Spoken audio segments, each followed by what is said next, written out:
All right, Aaron Parker, Parker Safes and Vaults, Shelbyville, Tennessee. Today we're installing an American Security ProFit vault door. This is the 8042. This is a left-hand door, and it's an Inswing. All the new ProFit vault doors are Inswing. They still make an outswing, but it's just not called the ProFit door. But at any rate, once we get it up into place, which was a little bit of an ordeal, but thankfully we had a tractor on hand with some pallet forks. But we work at getting it into place near the rough opening, and that's just involves whatever kind of equipment it takes. And we've got a number of different ways to do that. But in this case, we're using these little Rhino cars because things are real tight. Then we put some interior trim pieces inside, and then I didn't get a video of raising it up, but we just stood it up just like it was on that cart or on that pallet, raised it right into place, then shuffled it into the hole. The way these install is quite unlike a lot of other doors. Fort Knox still has the market cornered on easy installs, but this one isn't bad. And American Security has changed their Inswing installation. And it is a lot easier than their old ones. But anyway, you put these all thread pieces into the frame right here. Then you put a nut on, which is kind of like a spacer or it keeps the plate here in a minute, I'll show you. But it keeps that from going in too far. And then you put on these 1/4-inch plates, and they have a slot here so that you can move them in and out, or sideways, left and right, I should say. And you want to capture that frame of the vault door and the block, usually.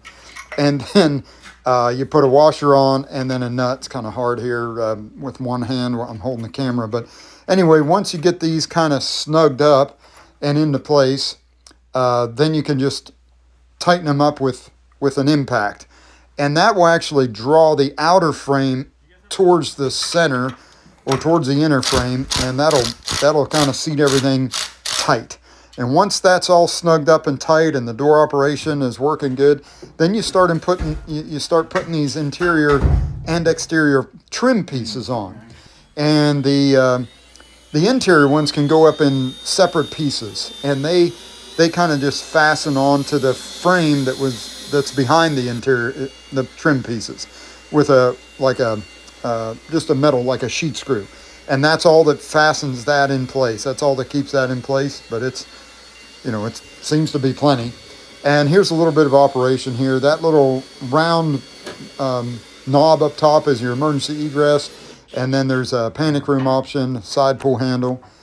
Here's Nate. We're putting the outside pieces, the exterior trim pieces together, and you have to do that with them laying down flat. You kind of fit them all together, and then you put in some other these aren't really sheet metal screws, but these are more like just little bolts. And the one side of this panel here is threaded, so it'll just kind of seat in there, and it's just like having a little nut on there.